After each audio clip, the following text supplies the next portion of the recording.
Hi, this is Ed. I'm in San Diego, and welcome to Global Business News TV again. And for the first time, we have new people, and we're going to self-intro here. Um, this is a talk show. It's an international conference. This is what I call affectionately the global meeting room, where we come into my space and introduce ourselves, and we talk about our business and about what's going on in specific countries.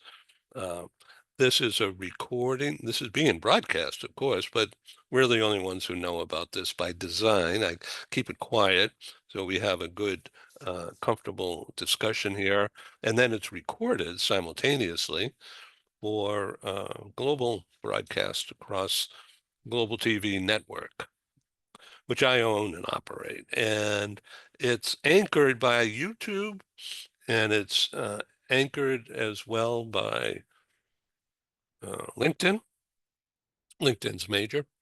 I belong to 100 of the groups, and it's a total reach of a little over 1 million. Not all of them bother to look at what I send, but many of them do.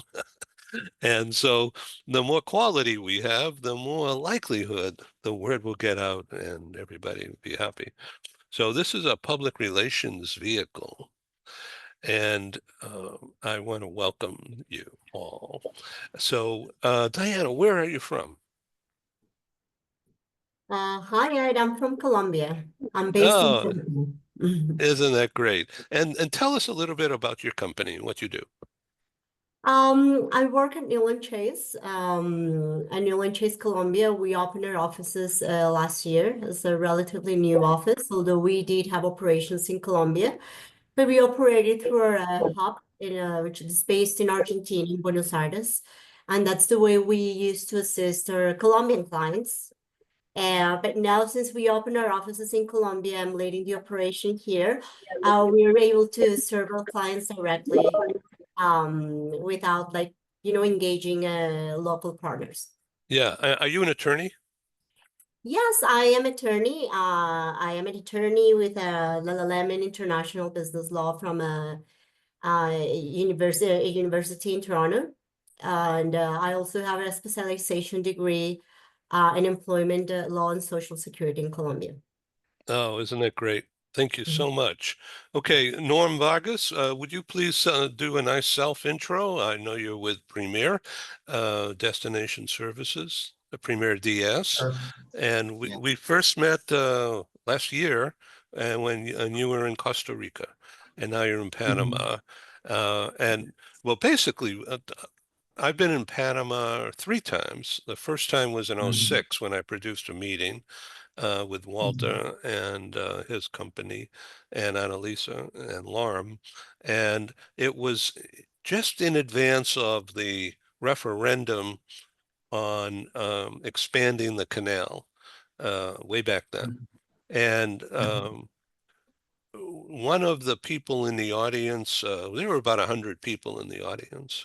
It was a great show. Uh, and that was the first in Latin America that I produced. We went on from there because of what I'm about to say. The event was received so well, in Mhm. particular by one of the guys in the audience. He happened to be in charge of um,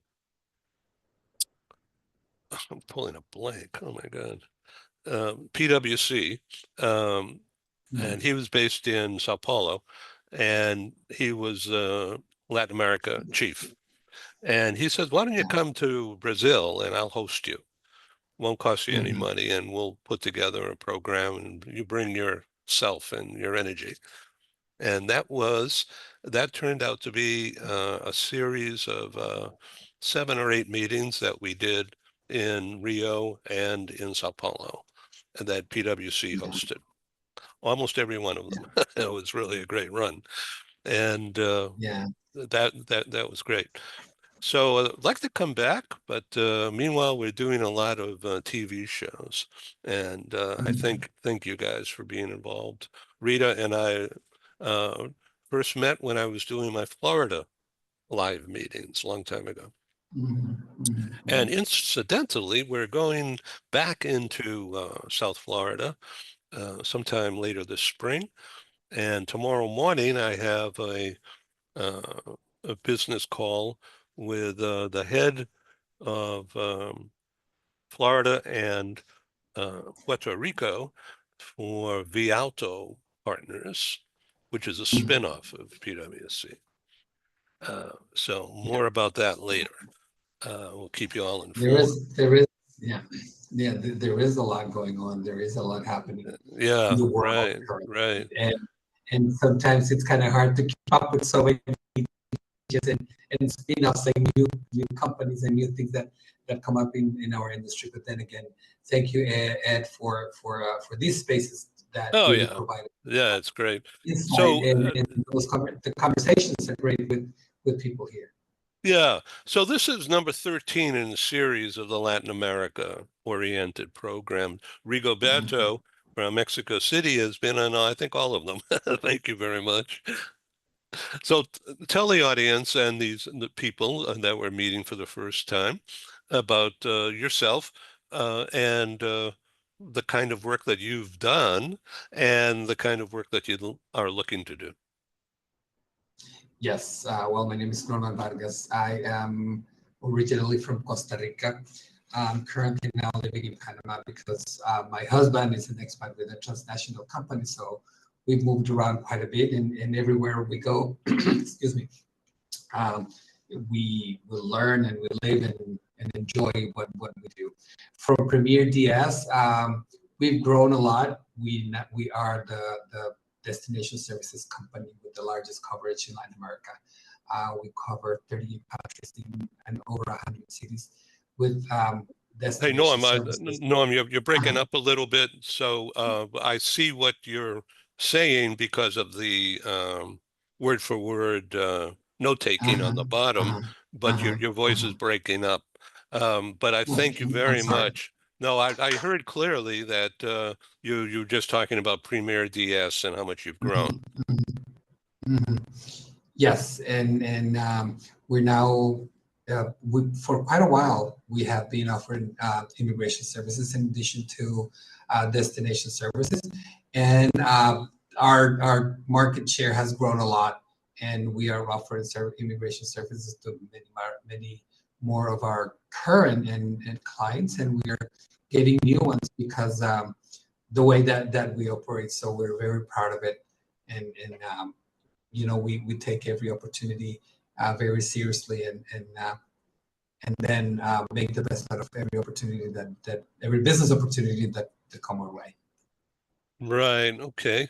Okay. We are being joined by Denise, and I'm going to let her in here while we continue. Dalen Monteroso, welcome again, and tell us about yourself and about your brand, about your company.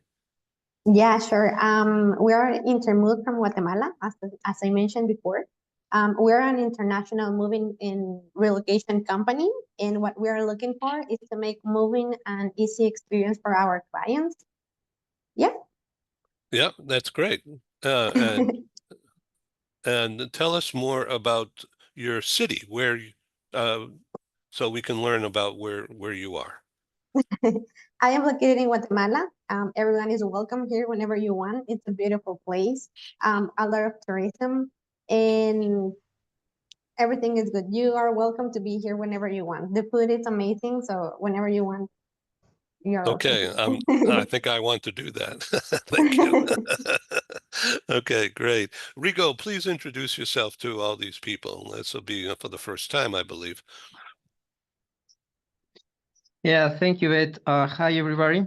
Nice to see you all. My name is Rigoberto Vasquez. I'm currently working as a freelance destination service consultant for the first time. Kind of a new experience for me. After almost 20 years of working for companies, I see a couple of familiar faces here. I maybe Diana. I met her when I was in Newland Chase. I guess Denise, who is also, and well, it's very nice to see you all, and thank you for the invite, Ed. Great. And hello, Francis. Welcome. Hello, Edwin. Can you all hear me? Yes, very Yeah, good. and We see you. Yes. I apologize for joining a little late. I was running late from another meeting. No problemo. I'll tell you, it's okay. People come and Nice go to. all the time. So this is the first time you're on the show, first time we have met. Yes, correct. Yeah, well, But let's you shake sent me hands. a Let's shake hands. Okay, there we virtually. go. All right, cool. Okay, so tell us about your company. It's a very well-known company, of course. Yeah, representing Trafimar, which is part of Trafimar Mobility. Trafimar has three different divisions. One is mobility, the other one's logistics, and the other one's shipping agency. The company Yeah, started a little over 40 years ago as a shipping agency. And in mobility, we've been 40 years as a moving company, and then DSP provider, furniture rental company also, and tenancy services, right? yeah, that's really good. So business is good, of course. Not necessarily, Yeah, right? It's a little, it's a very competitive market for yeah, DSP in Mexico. There are, I don't know, now that there's a freelance service provider, but there are, I think I've heard the last bid by a large RMC in Mexico invited 20 companies to participate in DSP services. I Two cannot name more than yeah, 10, right? yeah. So that's very competitive. Yeah. So meet Rigoberto. Um, you guys can use the chat to no sales pitches, of course, but just explain more, give contact information so you can connect and maybe build a relationship going forward. Sure. This is all about networking, but in a very professional way. So I call this well, you're not going to see any advertisements on this show, but you will learn about companies and activities. And of course, you get a feel for the person. And I have produced since March of 2020 a little over 1,000 broadcasts, and they're all on my YouTube channel, which is free access, 24/7, free access. So if you're interested, I'll follow up and you can go to the YouTube channel anytime, check it out, maybe subscribe. Subscribing is free on YouTube, and that way you can have access anytime. Okay, so this program is about developing business relationships. And if we're fortunate, we can develop business from all that. But that's not going to happen unless rapport is established. And by sharing ideas, rapport is evident. Trust is something else. And from trust will come perhaps business relationship going forward. So my job is to provide a welcome wagon. Hello. And by sharing ideas about ourselves and a little bit about the companies, it's not showing off, it's not selling, it's explaining. So my personal brand is a little bit different, although quite intermeshed with my professional brand. Now you're on the professional brand of me right now. Once you get around to looking at my YouTube channel and looking at some of these other TV shows that I've done, you'll find a variety of styles and topics. So the brand is wide, the reach is huge, market penetration is growing, and people like Rigo have connected with others, and so Rigo keeps coming back. And there's no charge. We don't charge no toll gate. We are always look for sponsors, advertisers, of course, and members, subscribers into the network. And we have a monthly, we even have a day rate. And the smart money buys the annual thing because you get more services at the lowest unit cost. But it is a big ticket to start with. So many people are just monthlies, which is fine. and some don't join anything. They just come. So that's okay too. So by telling stories about what you did yesterday or what you're going to do after you get off this call in terms of helping companies do their thing, you are being recorded. And so people will watch this 6 months from now and they'll learn about you. So be careful what you wish for, be careful what you say, and remember to be non-manipulative in what you're doing, just to be straight and informational. So what was it, your dad that started Trafimar, or was it somebody with Yes. Yes. yeah, oh, okay, cool. Correct. Yeah, Correct. he and I have never met, but we've had communications, Oh, I across saw the that he was years. invited to the call too. Yeah, yeah, Uh, yeah, that's but yeah. yeah, that's cool. So we lost a couple of our people. I don't know why, but Norm, uh, how many people are in Premier DS now, roughly? No, we currently have 39 people, and we're growing because business is booming, especially in Latin America. Yeah, we currently have 39 people. 39. Yeah, that's cool. And how many are in the US Mhm. besides Rita? In the US, we have Rita, and we have our financial manager there as well. And we have a group of consultants in different cities that we serve in the US. The Southeast Florida. We have consultants in the DC metro area. And we also have consultants in Houston and Dallas. Yeah, okay. Very Mhm. interesting. So I want you all to meet Robbin. Robbin is a new friend. We had a nice conversation for the first time the other day, and here you are back. I'm really happy to have you. Please tell our guests here today about yourself and what you're doing. Hi, everyone. Delighted to be here. My name is Robbin McKenzie Thomas, and I'm a strategic project management leader. I provide organizations with innovative process improvement solutions that increase revenue and efficiencies. I have experience in multiple industries over the years, and I thrive in building dynamic, diverse, results-driven, high-performing teams in a nurturing environment.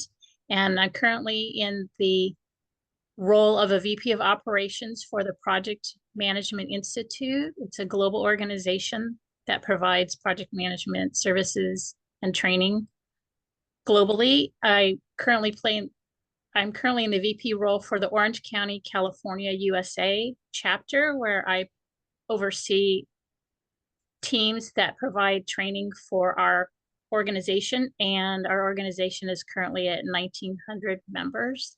And we're continually growing and providing opportunities for people to grow in that space. And so the organizations that people work in, the skill sets transcend all industries across the USA. And we have project management chapters globally. So we have some chapters in Latin America as well.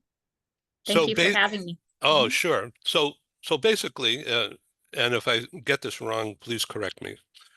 You are a trainer, a developer, a counselor, helping people do more of what they want to do. So in my role is coaching, nurturing, and empowering leaders. I oversee 6 directors, and so the directors oversee their teams. Yeah. So is it organized by size of, company? Like my company is me, but we have a lot of helpers and, out there and we trade off, helping each other.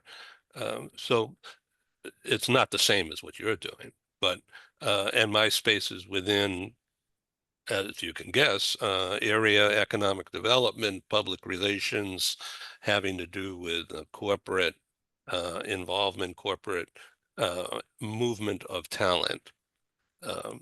And many of our guests today are experts in aspects of that. Uh, so, Diana, would you please introduce yourself in more detail? Well, I am a Colombian attorney. As soon as I finished my degree in Colombia, I moved to Canada, where I started working for a large Big Fours managing immigration processes worldwide. While in Canada, I also did my master's in international business law. I started working at what was Greenberg Turner before that, then turned into KPMG in terms of immigration management. Then I moved to EY and stayed there for another 4 years. So I started my career in immigration doing global work first for 8 years. Then I moved back to Colombia and I started doing some employment law related to expert hiring and leading the immigration practice of the largest law firm in Colombia.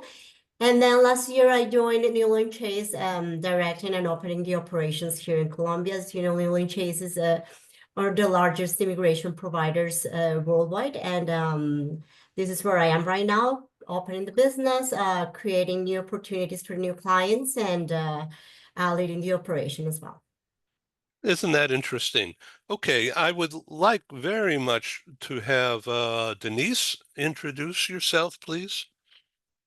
Sure. So I'm Denise Sultan. I'm based in Mexico City. I work in Premier DS together with Norman. I was supervisor for supply chain and operations for Mexico region. So I oversee all our operation here in Mexico together with our suppliers. Yeah, that's great. And have you met Rigoberto? Yes, I worked with him in Crown Yes. some years ago. Yeah. Okay, that's great. Okay. All right. Well, thank you for introducing yourself. Would you like to ask a question or make a comment about what's going on in Mexico today in the business? So here in Mexico is very dynamic.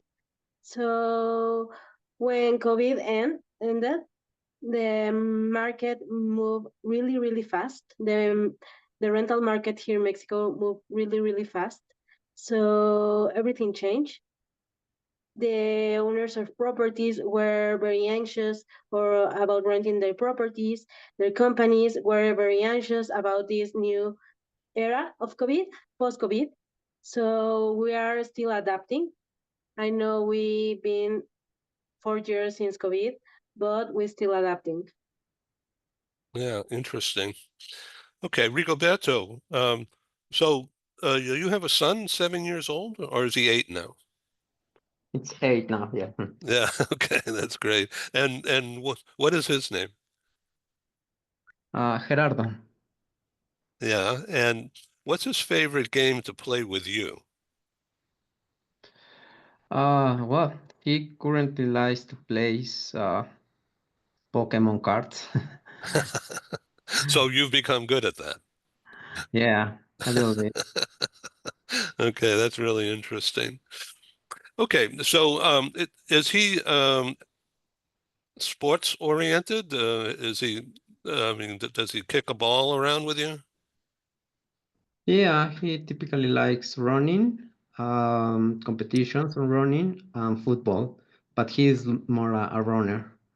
Yeah, Well, no, oh, that's interesting. I was a runner when I was a kid too. awesome. Yeah, yeah. Okay. So, Norm, uh, the business scene in Panama, it's quite diverse, isn't it? Very international. It is.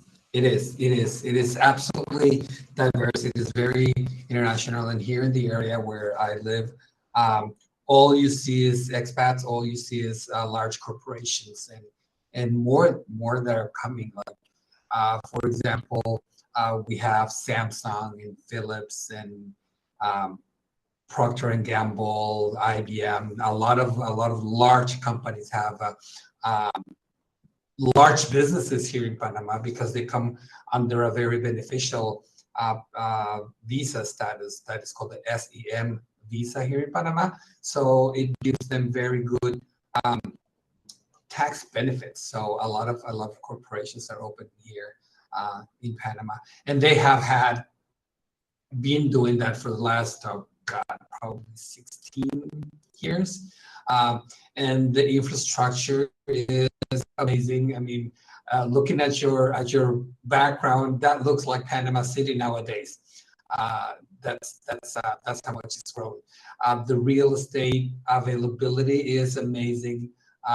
There is developments everywhere, and people come here and invest because there are laws that encourage that for foreigners to come and invest here. So a lot of businesses are looking into coming to Panama to open offices and manage their operations from here. Fascinating story. So in Mexico City, I have produced 3, or maybe it was 4, I don't remember now. Our first one was in the old section. Well, it's probably newer now, but the hotel was the very stylistic Camino Real, and it was very nice. And then we partnered with Ernst & Young in Palenque in their offices for 3 meetings. And the big insurance company, AIG, was my top sponsor, and they made a presentation about security, personal security when traveling in Latin America. And that was a sellout crowd. Everybody came. It was really good. So it's been a few years since I've come back into Mexico to do a meeting. I will look forward to doing a live meeting, and portions of it will be broadcast and recorded. So that's enough about me. I want to welcome questions and comments about the changing world of corporate mobility.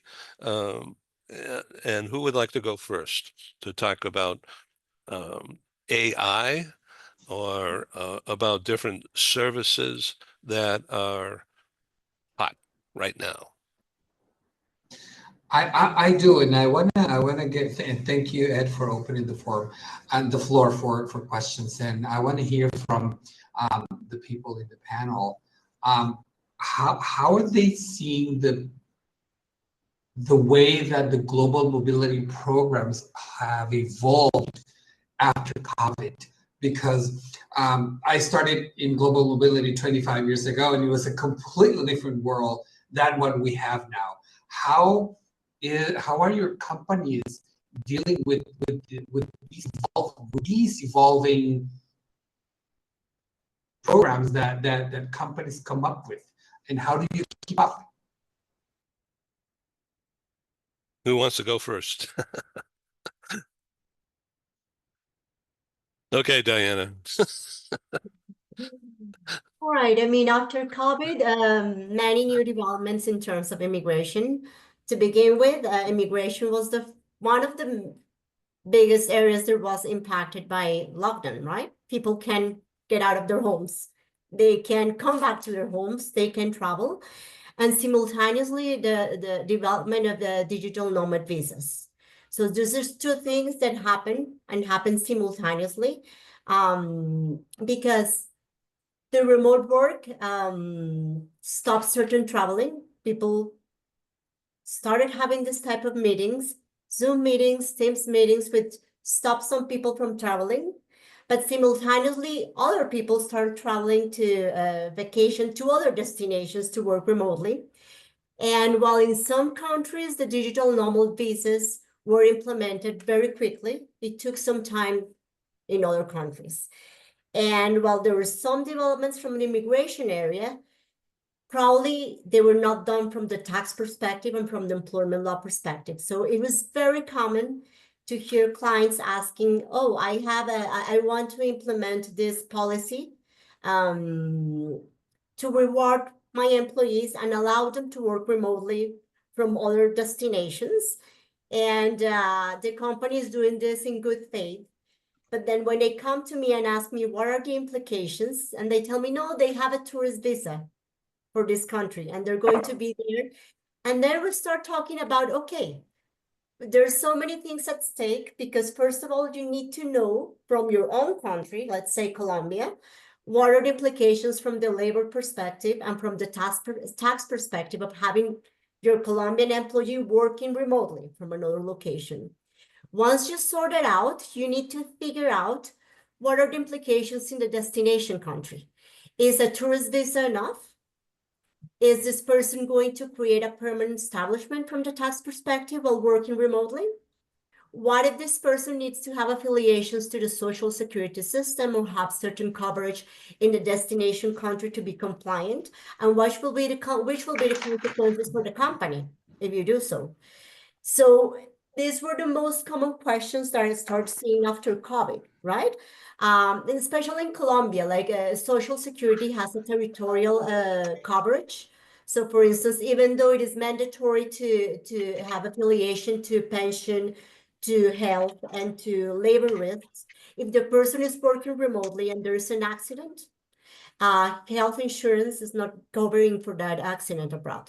And then it's going to be the company's responsibility and liability for if something happens to them. So those were the things that I started noticing after COVID.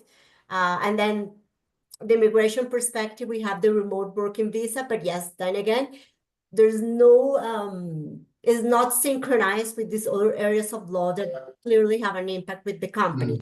And this is where like we struggle as immigration advisors because we tell them, yes, there is this possibility from the immigration perspective, but you're going to have risks, not only in the country, in the home country, but also in the destination country in these other areas if you don't invest in hiring the proper lawyers who are going to advise you. So companies then, this becomes expensive because it's a very comprehensive analysis.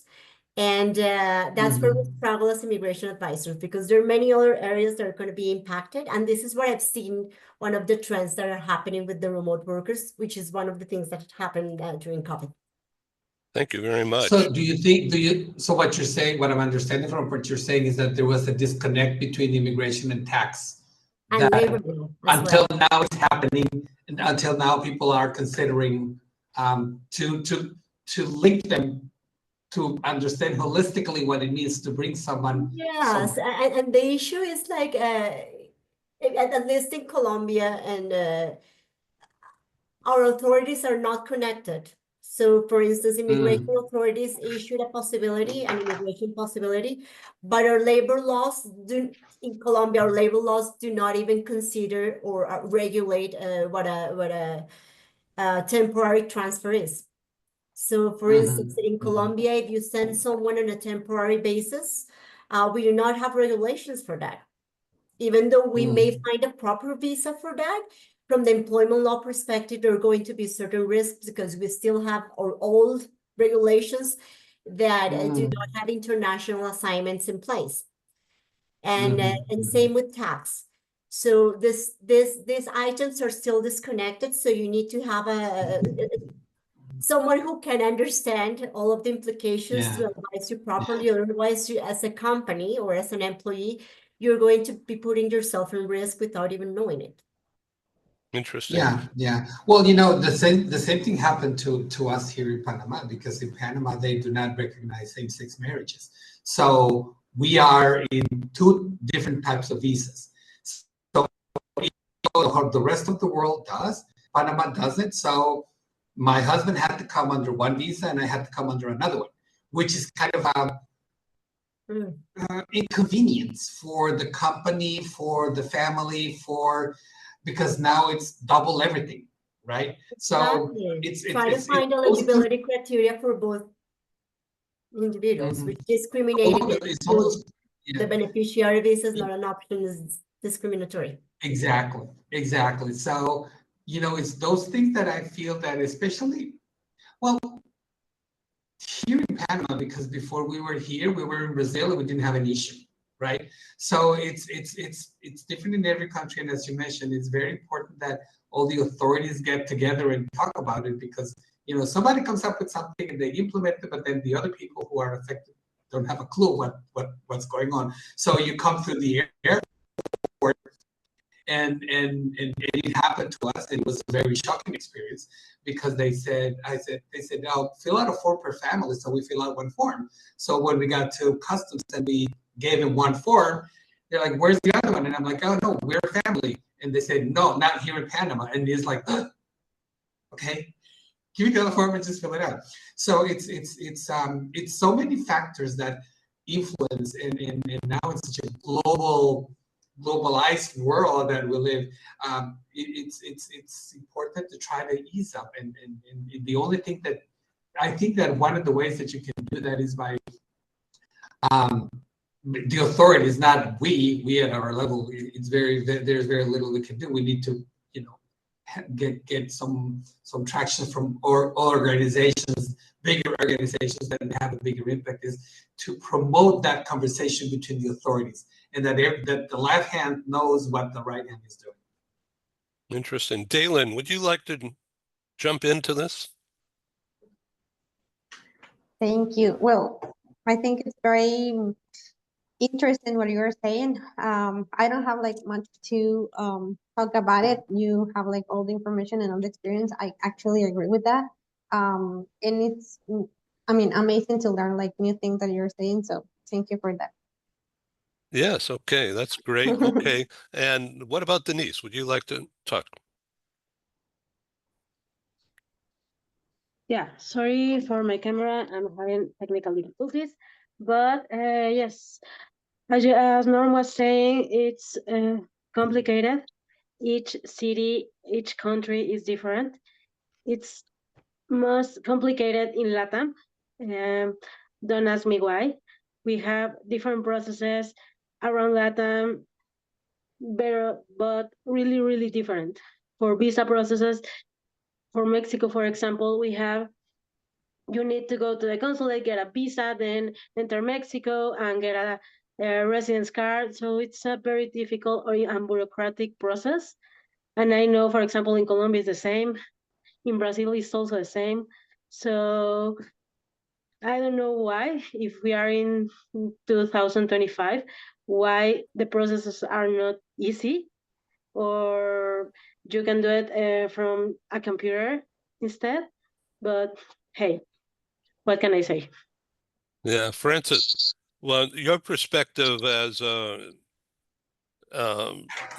business leader of several different businesses, the industry has changed, and the more service you can give people, right, the more additional service you're probably going to get contracted for. Exactly. So given our business is changing every day, you don't have a service that sits the same to other service. We treat with people, so each service is very complicated because you're moving families, you're moving families that don't want to move. So it gets very, very complicated, but at the same time, it's very interesting because the companies are also changing. Because of COVID, they are not moving the same volume they used to move because of all the complications of the visa, for example. And families don't want to move because of all the challenges regarding, I don't know, language, a school for the kids, etc. Sorry, Denise, do you work in a moving company? No, in a relocation company. Ah, okay. Because I saw the background, I thought I saw for your camera moved containers. No, but no. Okay. No. I used to work in Crown. That was also a moving company, but no, Yeah. I'm in Premiere now. Ah, okay. You're also in Premiere. Yeah. There's a lot of people from Premiere on this call then, right? A few, yeah. Yeah. And it's great. So Francis, what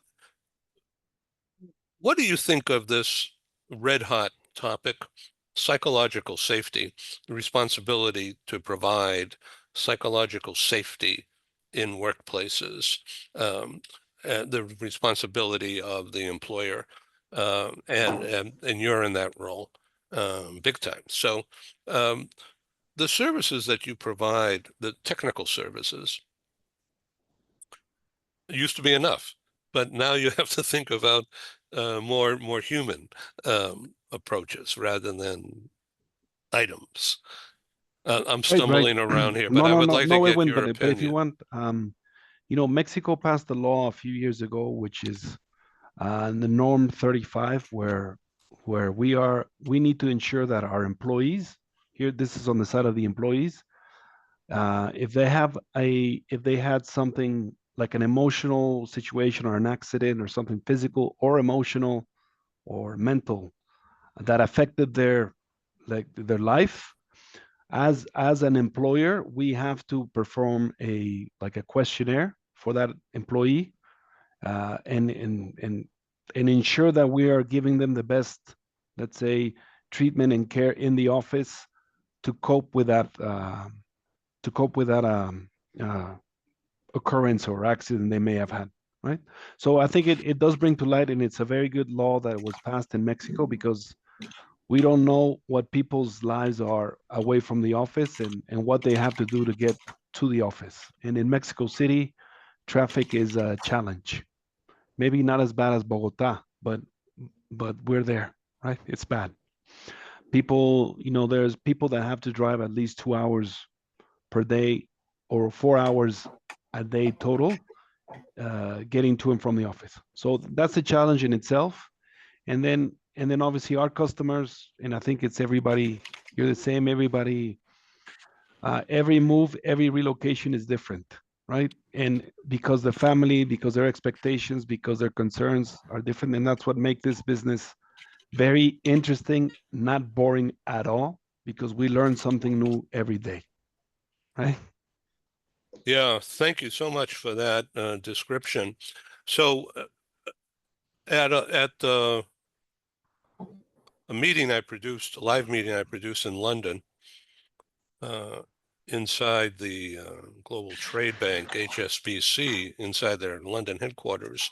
This was last year. And by the way, we'll be doing it again with them later in this year. But the topic of psychological safety and the psychological contract between employer and employee and spouse, family, it took over.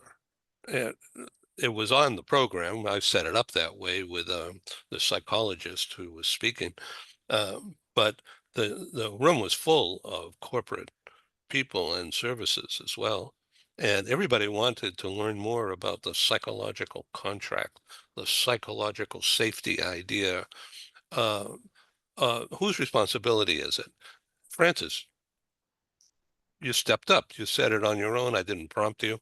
That not only is it a country law in Mexico, but you want to help. You want to make sure that people who come through your door, if you will, leave happy and complete. Robbin, let's get back to you here on this topic. With you get up close and personal with a lot of different people, not only your direct reports, but the people that are being impacted by whatever they're doing. So from a psychological safety perspective, us as leaders, we have the opportunity to model and display that behavior of knowledge, empathy, and encouraging open dialogue, and being mindful of everyone that we encounter within our current company and those that we communicate with globally. And for us to be mindful and keep that as an important aspect of what we do every day, I believe is important. Also providing an opportunity for the people we work with in our companies and beyond to learn more about it and to share it and to display that behavior in our everyday life will help to build trust. Trust is important. And so people, you know, fostering trust within your organization and the other companies is important to be able to, it'll encourage dialogue. People will open up if there is something that's unsettling within, if we provide that space for them to feel comfortable sharing what is happening, we can offer resources for them. And I encourage organizations to set up training for employees as well as the leadership. So we're all learning this together, and we're all living these new behaviors together. And I believe that that will help us to foster closer relationships between the employees and the employers, and also will help encourage it will help increase productivity as well. When we're understanding and we're working through our situations together, we're able to continue to meet our goals for our company when we're able to adjust to various situations that happen to people. So, Robbin, and I have a question for you. I have a question for Robbin. How do you open that door? How do you encourage those conversations? How do you approach, or how maybe, well, you're a professional in that field, but how do you begin that conversation? How do you point out who's having those feelings and who's going through something that it's there, but they don't? How do you make them feel safe to come out of their shell and say, I'm a mess because I'm going through a divorce and blah, blah, blah, or something like that, and this is affecting my work? How do you open the door for that conversation? How do you start it? How do you engage people in that conversation, in those types of difficult conversations that, may be too personal, too intimate, too convoluted? So I find it fascinating to see how somebody would create or produce or encourage that engagement. That's a great question. And I would say that to add on to what I said earlier is to create maybe a series of little mini workshops that you're in your weekly communications with your teams, that everyone's learning it together, and maybe put something together that's many little segments that you talk about in your weekly or monthly team building. You can create team building exercises for people to develop that sense of safety and team building and camaraderie, as well as if you sense, so that we're all learning it together, and that's ongoing, not just one workshop. But if it's, so for me, I put a segment in my weekly meetings of talking about something that's related to that subject, or a team building, trust, communications, transparency. And for me to demonstrate transparency, for me to communicate things that are going on in the company and globally that impact our company, some challenges as well as solutions. And for me, I think providing that on a regular basis, so that becomes part of our culture. We're learning it together. We're learning these aspects of psychological safety together, and we're working on some things. Maybe some of them are more formal, and then sometimes it's less formal, more team building type of activity. And then folks will start to open up if there is something that's unsettling within.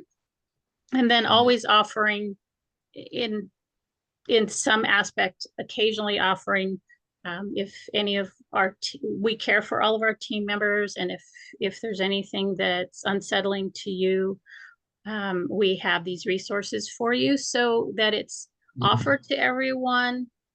Here's some of your company may have some HR resources, or of some local community resources. If your company offers anything with your benefits, maybe to help them to be able to go somewhere to get services, and to offer it to everyone, so that a individual doesn't feel like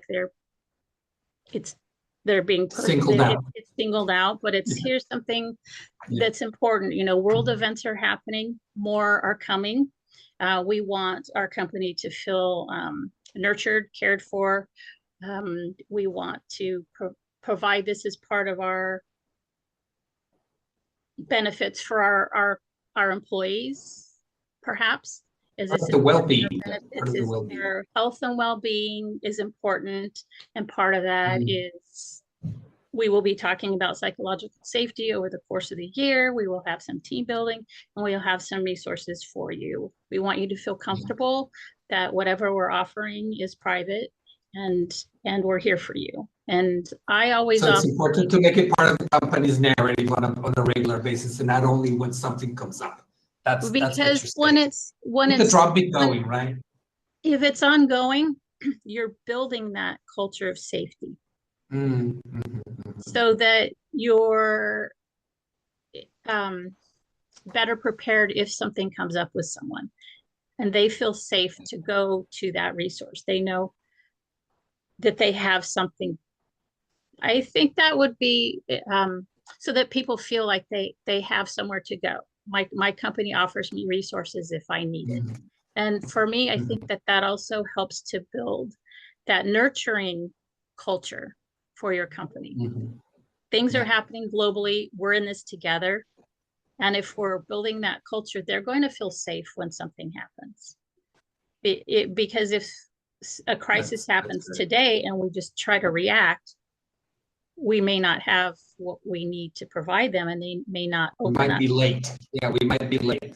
And Great, thank you. if we're working on it together, then we're supporting each other through that situation if something comes up that affects all of us.